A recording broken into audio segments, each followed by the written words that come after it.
Terbongkar praktik pungli petugas Bea Cukai Bandara Kuala Namu soal registrasi IMEI, sebut 1 juta per iPhone.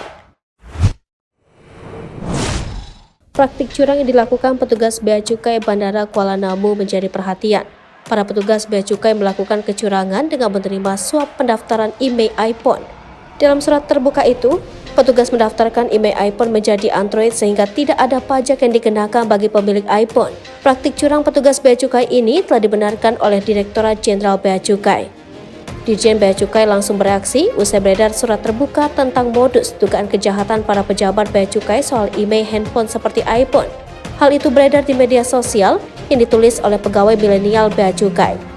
Menanggapi hal tersebut, Direktur Komunikasi dan Bimbingan Pengguna Jasa DJBC Nirwala Dwi Herianto mengatakan, DJBC secara konsisten melakukan monitoring dan evaluasi atas pelaksanaan proses bisnis termasuk registrasi IMEI. Sebelumnya, pegawai Direktorat Jenderal Bea dan Cukai Kementerian Keuangan kembali menjadi perbincangan hangat di platform media sosial Twitter. Kali ini giliran sebuah surat terbuka yang membongkar praktik korupsi dari pendaftaran IMEI handphone dan tablet yang menjadi sorotan publik. Surat terbuka itu dibuat oleh pihak yang mengatasnamakan milenial Bea Cukai dari Kantor Pengawasan dan Pelayanan Bea dan Cukai TMPB Kuala Namu. Dalam surat itu disebutkan, terdapat suatu pelanggaran yang dibuat oleh pejabat Bea Cukai secara terstruktur dan masif pada periode Januari hingga Desember 2022. Melanjutkan cuitan dokumen surat terbuka itu, akun Partai Sosmed membeberkan praktik korupsi pungutan IMEI yang dilakukan petugas Bea Cukai Kementerian Keuangan. Praktik ini dilakukan dengan mengubah jenis merek handphone yang didaftarkan dari iPhone menjadi handphone jenis Android.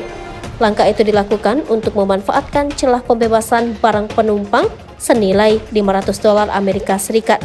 Dengan diubahnya jenis handphone dari iPhone yang harganya lebih dari $500 Amerika Serikat menjadi Android, maka penumpang tidak perlu membayar bea masuk. Adapun biaya yang diberikan kepada petugas untuk melakukan praktik tersebut berkisar pada rentang Rp800.000 hingga Rp1 juta per unit. Nilai ini jauh lebih murah dibanding membayar bea masuk yang disebut mencapai Rp5 juta.